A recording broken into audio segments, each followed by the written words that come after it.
wow, what do you know? It's time for the Pocket Knife Show. Hey, it's Mike on the mic again for another episode of the Pocket Knife Podcast.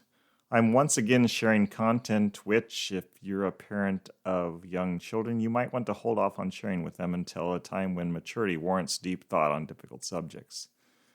I urge you to give the whole episode a listen before playing it around your kids. I'm not going to be terribly graphic or overly detailed, but I will use words and phrases which might raise "what does that mean?" questions which you might not be ready to answer. You have been duly alerted. The body of this episode begins in 3, 2, 1, 0. I recently finished reading Tim Hein's book, Understanding Sexual Abuse, a well-written book by a survivor for survivors, by a pastor for pastors. It's strange how God brought this book into my personal collection. More than a year ago, one of my daughters recommended the Lisa Childers podcast to me. I gave it a listen. In some convoluted way, which I can't quite trace in my mind or on her website, one of her guests or a suggestion she made led me to Matt Whitman's 10-Minute Bible Hour podcast, which in turn made me curious about Matt's companion show, No Dumb Questions, which he co-hosts with Destin Sandlin. Episode 18 of No Dumb Cues featured a sports ball conversation with Matt and Destin's friend Brady Heron.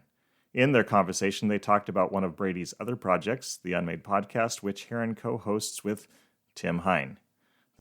The book which Hein penned came to my attention as I poked around one of his social media accounts. I'm glad I ran across this book. It has been immensely helpful to me. It gave me tools for dealing with the flashbacks of my abuse. The last chapter offered so many practical ways for healing from and dealing with the repercussions of the trauma of childhood sexual molestation. This isn't a review of the book, but I would encourage survivors and those in ministry to read it. It was helpful to me. One of the most powerful parts of the book for me came a little over halfway through the book's 182 pages. In the chapter entitled A Broken Hallelujah, Hein talked about the Psalms of Lament and encouraged every abused person to lament the devastating effects which came uninvited into their early years. After a quote from Tim Keller on page 138, Hein wrote these words: "Lament helps us speak truth to God about our deepest feelings. The lament psalms never cover up or deny the true state of things, no matter how horrendous. Indeed, they throw the promises of God back at him, demanding answers." I stopped reading. One question which I knew some psalmist asked came to mind. How long? I went looking and found the query in Psalm 13. How long, Lord? Will you forget me forever? How long will you hide your face from me? How long must I wrestle with my thoughts and day after day have sorrow in my heart? How long will my enemy triumph over me? Look on me and answer, Lord my God. Give light to my eyes, or I will sleep in death, and my enemy will say, I have overcome him, and my foes will rejoice when I fall. But I trust in your unfailing love. My heart rejoices in your salvation. I will sing the Lord's praise, for he has been good to me. Having read those words, my heart was moved to sadness. At some point in my reading, I realized it was 40 years ago that the abuse ended. And still I'm dealing with unwanted flashbacks and unwelcomed rushes of emotion. Sometimes I have to shake my head to get the images of events out of my mind. I grabbed my guitar and started trying to express my own lamentations to God. Over the course of 2 or 3 days, the words came together, based partly on Psalm 13 and fully on my own roiling sadness or anger or tenderness or whatever it was. My first attempt at recording the song was not good. It was too cold, too emotionless, too fast, too peppy, too something. I played and sang the song for my wife a week or so after its completion. As I did so, I changed the pacing. I allowed it to be more somber, more reflective.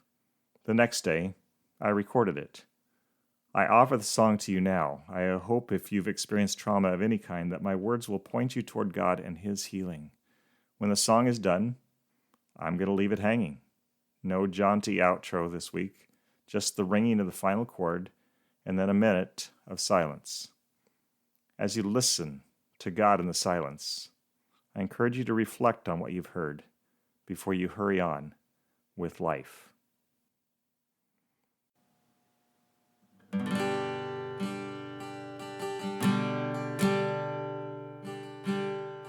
For many long years,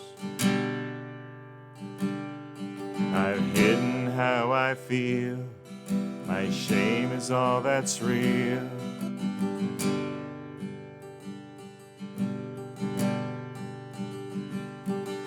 How long, Lord? How long?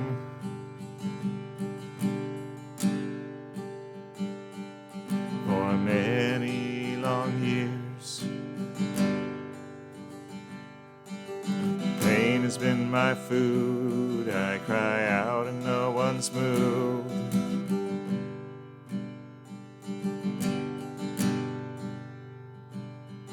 How long, Lord?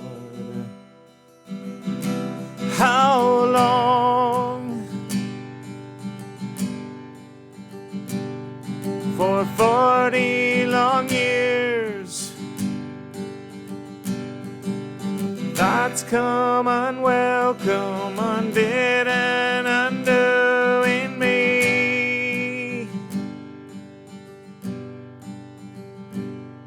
How long, Lord? How long? For 40 long years,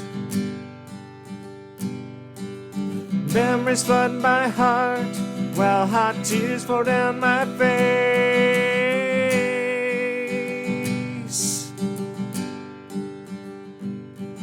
How long, Lord?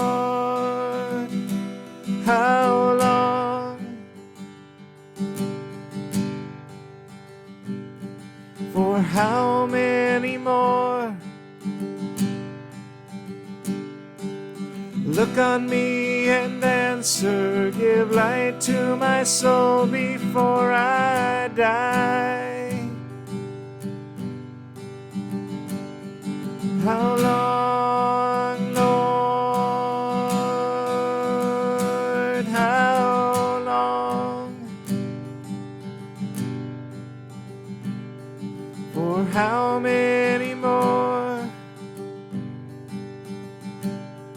I trust you in the darkness, your spirit offers peace to me.